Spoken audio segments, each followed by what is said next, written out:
સાબરકાંઠાથી સમાચાર મળી રહ્યા છે કે સાબર ડેરી કૌભાંડમાં અત્યાર સુધીના સૌથી મોટા સમાચાર સામે આવ્યા છે। હિંમતનગર ડિવિઝન પોલીસ મથકે નોંધાયેલી ફરિયાદને લઈને 47 પૈકી 41 પશુપાલકોની જામીન અરજી પર સેશન કોર્ટમાં સુનાવણી હાથ ધરવામાં આવી હતી। હિયરિંગ બાદ 41 લોકોના જામીન મંજૂર થતા સોમવારના રોજ તમામને જેલમાંથી છુટકારો મળશે। આજ રોજ જ છુટકારો થવો હતો, પરંતુ સંખ્યાબંધ લોકોના કારણે કાર્યવાહી સોમવારે પૂરી થવાની છે। આ નિર્ણયથી પશુપાલકોમાં રાહત અને ખુશીનો માહોલ જોવા મળી રહ્યો છે।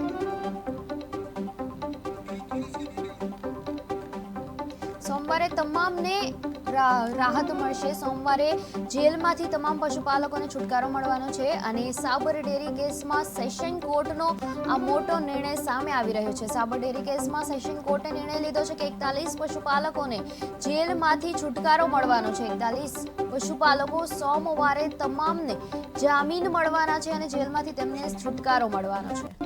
નામદાર કોર્ટે નામંજૂર કરેલા રિમાન્ડ નામંજૂર કરતા આ ડિસ્ટ્રિક્ટ કોર્ટમાં જામીન અરજી દાખલ કરેલી। જામીન અરજી દાખલ કરતા આજ રોજ સુનાવણી થયેલી। સુનાવણી દરમિયાન જે જૂની 307 હતી અને નવી 109(1) મુજબની જે ફરિયાદ હતી એ મુજબ આજ રોજ સુનાવણી થયેલી છે। સુનાવણી મુજબ સોમવારના રોજ 21 તારીખના રોજ ઓર્ડર માટે નામદાર કોર્ટે મૂકેલી છે। કેટલા જે પશુપાલકો છે 41 ની આસપાસના પશુપાલકોની આજે જામીન અરજીની સુનાવણી થયેલી છે અને બીજા નેક્સ્ટ 1-2 દિવસની અંદર થશે। કયા પ્રકારની દલીલો થઈ હતી? દલીલોમાં એવું હતું કે નાસમ ભાગમાં આ રીતે ઇન્જરી થયેલી છે। કોઈ પણ પશુપાલક કોઈ સ્પેશિયલ ઈરાદાપૂર્વક આવેલા નહીં અને આ રીતે કોઈ એમના જોડે એવા કોઈ સાધનો હતા નહીં।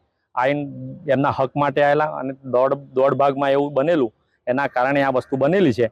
બીજું કંઈ પશુપાલકોએ કોઈના ઉપર એટેક કર્યો હોય, હુમલો કરેલો હોય, એમના જોડે કોઈ તીક્ષ્ણ હથિયાર હોય એવું કંઈ હતું નહીં।